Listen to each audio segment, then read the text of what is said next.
আফ্রিদির অপকর্মের বর্ণনা দিলেন বন্ধু রাহি। জানাবো পিআরও অটল জামাত যা বলছে বিএনপি, এবং সর্বশেষ জানাবো কনসুলেটে আওয়ামী লীগ নেতাকর্মীদের হামলা, ব্যবস্থা নিতে মার্কিন পররাষ্ট্র দপ্তরে চিঠি। শুনছিলেন সংবাদ শিরোনাম, এবারে বিস্তারিত।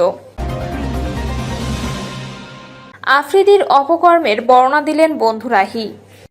কন্টেন্ট ক্রিয়েটর তৌহিদ আফ্রিদি গ্রেপ্তার হওয়ার পর তার অপকর্মের কাহিনী প্রকাশ করতে শুরু করেছেন তার বন্ধু ও content creator Tanvir Rahi.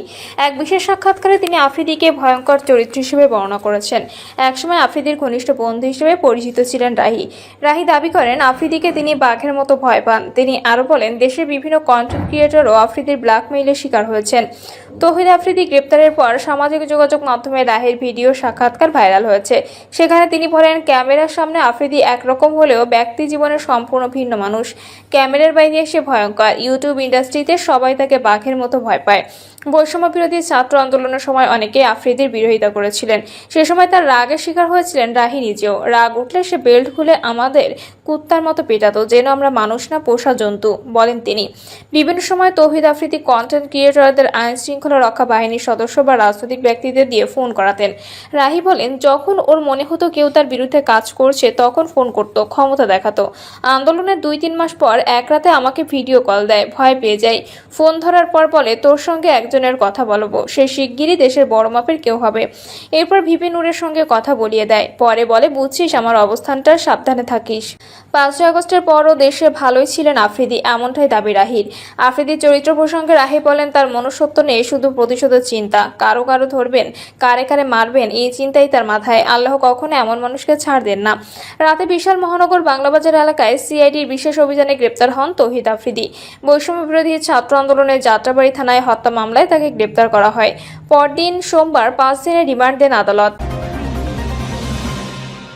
PRO অটল জামাত যা বলছে বিএনপি। আগামী জাতীয় সংসদ নির্বাচন সংখ্যানুপাতিক প্রতিনিধিত্ব পদ্ধতিতে নেওয়ার আলোচনা চলছে। নির্বাচনের সময় যতই ঘনিয়ে আসছে ততই এনে বিভিন্ন মহলে বাড়ছে আলোচনা সমালোচনা। জামাত ইসলামী সহ কয়েকটি দল পিআর পদ্ধতিতে নির্বাচনের দাবি করলেও ঘোর বিরোধিতা করছে বিএনপি। এই কারণে ফেব্রুয়ারিতে সম্ভাব্য জাতীয় নির্বাচন নিয়ে বিভিন্ন রাজনৈতিক দল ভিন্ন মত দিচ্ছে। ফলে ভোট নিয়ে এক ধরনের শঙ্কাও তৈরি হয়েছে। কারণ দেশের প্রধান রাজনৈতিক দল বিএনপি সহ মিত্ররা পিআর পদ্ধতির বিরুদ্ধে শক্ত অবস্থান নিয়েছে।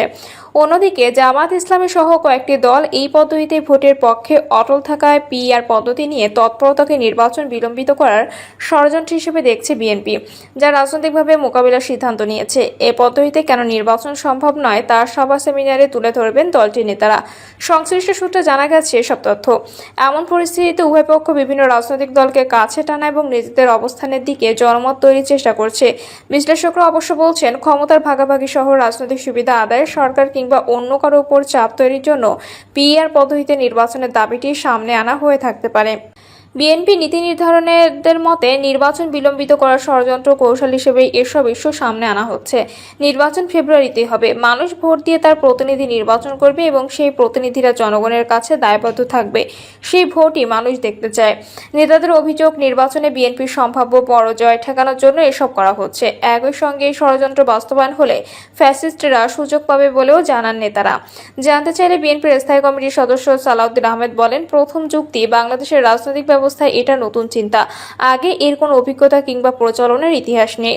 দ্বিতীয়ত, আমাদের রাজনৈতিক এবং সামাজিক ব্যবস্থায় মানুষ তার নির্দিষ্ট নির্বাচনী এলাকায় একজন ব্যক্তিকে জনপ্রতিনিধি হিসেবে দেখে অভ্যস্ত।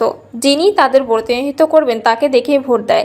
একাধিক প্রতিনিধি মানুষের মধ্যে ভোটের আগ্রহ কমিয়ে দেবে এবং কার্যকরী গণতন্ত্র প্রতিষ্ঠা হবে না।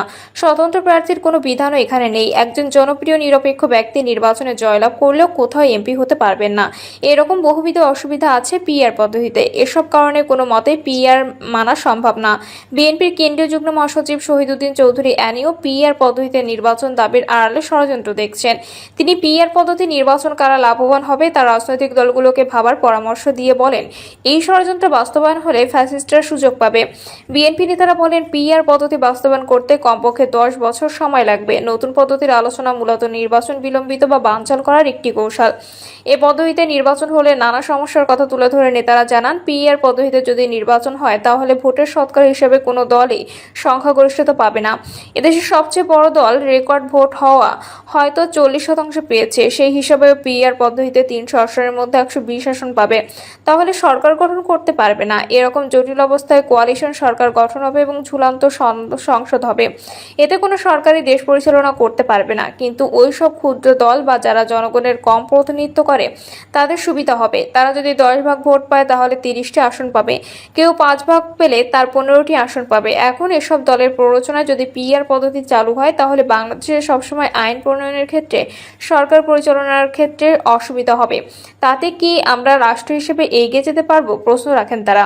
সম্প্রতি একটি সংগঠনের জরিপের ফলাফল উল্লেখ করে বিএনপি নেতারা বলেন, সারা দেশে 1373 জনের মতামত নিয়ে পরিচালিত জরিপের ফলাফলে দাবি করা হয় 71% মানুষ চায় উচ্চকক্ষে সংখ্যানুপাতিক প্রতিনিধিত্ব পদ্ধতিতে আসন বন্টন।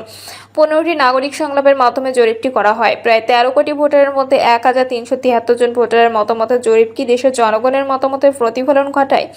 এ নিয়ে আবার কয়েকটি রাজনৈতিক দল সাধারণ মানুষকে বিভ্রান্ত করছে, যা দুঃখজনক, গণতন্ত্রের জন্য মঙ্গলজনক নয়। দেশের বর্তমান সংসদীয় নির্বাচন ব্যবস্থায় 300টি আসনে আলাদা আলাদা প্রার্থী দিয়ে নির্বাচনে অংশগ্রহণ করে রাজনৈতিক দলগুলো। অন্যদিকে আনুপাতিক প্রতিনিধিত্ব বা পিআর হচ্ছে নির্বাচনী ব্যবস্থার এমন একটি পদ্ধতি যেখানে আসন বন্টন হয় প্রতিটি রাজনৈতিক দলের প্রাপ্ত ভোটের আনুপাতিক হারে। পিআর বা আনুপাতিক প্রতিনিধিত্ব নির্বাচনের ক্ষেত্রে মুক্ত, গোপন বা মিশ্র 3টি আনুপাতিক নির্বাচন ব্যবস্থা রয়েছে বিশ্বের বিভিন্ন দেশে।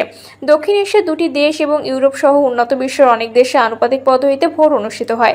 জানা যায়, পিআর পদ্ধতিতে ব্যালটে থাকবে না প্রার্থীর নাম, থাকবে শুধু দল। দলের মোট ভোট অনুপাতে আসন ভাগ হবে। এতে ভোটাররা সরাসরি প্রতিনিধিকে নির্বাচিত করতে পারবেন না, যা নিয়ে আশঙ্কা ও আপত্তি তুলছে বিএনপি নেতারা বলছেন, এলাকাভিত্তিক প্রতিনিধি না থাকলে জবাবদিহি কমবে, সাধারণ মানুষের কাছে পৌঁছাবে না সরকার। সংশ্লিষ্টরা বলছেন, পিআর পদ্ধতি নির্বাচন সম্পর্কে পরিষ্কার ধারণা নেই দেশের বৃহৎ জনগোষ্ঠীর। পিআর পদ্ধতি ঘিরে যে বিতর্ক হচ্ছে তার মূল উদ্দেশ্য রাজনৈতিক স্বার্থ ও ক্ষমতা ভাগাভাগি।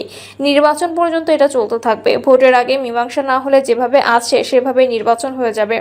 রাজনৈতিক বিশ্লেষক, ঢাকা বিশ্ববিদ্যালয়ের থিয়েটার অ্যান্ড পারফরম্যান্স স্টাডিজ বিভাগের সাবেক চেয়ারম্যান অধ্যাপক ডক্টর সাইফুল ইসলাম মনে করেন, কিছু রাজনৈতিক দল পিআর নিয়ে চাপ তৈরি করলেও শেষ পর্যন্ত নির্বাচন সংকটে পড়ে এমন কিছু তারা করবে না। দলগুলো জানে যে মানুষ নির্বাচন চায়, সে কারণেই এখন যে যাই বলুক আলোচনার মাধ্যমে এর সমাধান হবে এবং সুন্দর একটি নির্বাচনের দিকে দেশ এগিয়ে যাবে। কনসুলেটে আওয়ামী লীগ নেতাকর্মীদের হামলা, ব্যবস্থা নিতে মার্কিন পররাষ্ট্র দপ্তরে চিঠি। যুক্তরাষ্ট্রের নিউ ইয়র্কে বাংলাদেশ কনসুলেট জেনারেল আওয়ামী লীগের নেতাকর্মীদের হামলার ঘটনায় মার্কিন পররাষ্ট্র দপ্তর সহ স্থানীয় প্রশাসনের কাছে লিখিত অভিযোগ দিয়েছে কনসুলেট কর্তৃপক্ষ। স্থানীয় পুলিশ, মেয়র অফিস এবং মার্কিন পররাষ্ট্র দপ্তরের আঞ্চলিক অফিসে পাঠানো চিঠিতে দুষ্কৃতকারীদের বিরুদ্ধে কঠোর আইনি ব্যবস্থা নেওয়ার আহ্বান জানানো হয়েছে। কনসুলেটের দেওয়া এক সংবাদ বিজ্ঞপ্তিতে জানানো হয়, গত রোববার জুলাই গণঅভ্যুত্থান দিবস এর প্রথম বার্ষিকী উপলক্ষে কনসুলেটে এক মত বিনিময় সভার আয়োজন করা হয়। এতে প্রধান অতিথি হিসেবে উপস্থিত ছিলেন তথ্য সম্প্রচার মন্ত্রণালয়ের উপদেষ্টা মোহাম্মদ মাহফুজ আলম। বাংলাদেশি শিক্ষার্থী সহ প্রবাসী কমিউনিটি প্রায় 1.5 শতাধিক মানুষ অনুষ্ঠানে যোগ দেন। কনসুলেটের অনুরোধে নিউ ইয়র্ক সিটি পুলিশ আগে থেকে পর্যাপ্ত নিরাপত্তা ব্যবস্থা নেয়। বিজ্ঞপ্তিতে আরও জানানো হয়, বিকেল 5টা থেকে যুক্তরাষ্ট্র আওয়ামী লীগ ও সহযোগী সংগঠনের নেতাকর্মীরা কনসুলেট প্রাঙ্গণের সামনে জড়ো হয়ে সরকার বিরোধী স্লোগান দিতে থাকেন এবং অশ্লীল ভাষায় গালিগালাজ করেন। এক পর্যায়ে তারা অতিথিদের প্রবেশে বাধা দেয়, ধাওয়া করে এবং ডিম নিক্ষেপের মতো অপকৌশল ব্যবহার করে। এ সময় কনসুলেট ভবনের একটি কাচের দরজায় আঘাত করলে তাতে বড় ফাটল সৃষ্টি হয়। তাৎক্ষণিকভাবে পুলিশ পরিস্থিতি নিয়ন্ত্রণে নেয় এবং কয়েকজনকে আটক করে। কনসুলেট কর্তৃপক্ষ ঘটনাস্থলে ছবি ও ভিডিও প্রমাণ হিসেবে পুলিশের হাতে তুলে দিয়েছে। পুলিশ এ বিষয়ে প্রয়োজনীয় আইনি পদক্ষেপের আশ্বাস দিয়েছে। বিজ্ঞপ্তিতে আরও বলা হয়েছে, প্রধান অতিথির জীবনহানি ও তাকে হেনস্থা করার উদ্দেশ্যে আওয়ামী লীগের দলীয় পতাকা সহ কতিপয় ব্যক্তি মধ্যরাত পর্যন্ত কনসুলেটের সামনে অবস্থান করেন।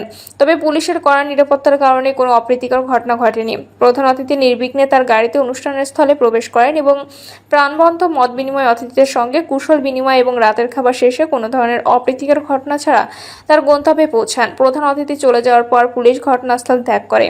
সংবাদ বিজ্ঞপ্তিতে কনসুলেট জেনারেল সবাইকে এ বিষয়ে সামাজিক যোগাযোগ মাধ্যমে ছড়ানো বিভিন্ন অপতথ্য ও প্রোপাগান্ডায় বিভ্রান্ত না হওয়ার জন্য অনুরোধ জানিয়েছেন। তারা নিশ্চিত করেছেন দুষ্কৃতকারীরা প্রধান অতিথির ধারে কাছে পৌঁছাতে পারেননি।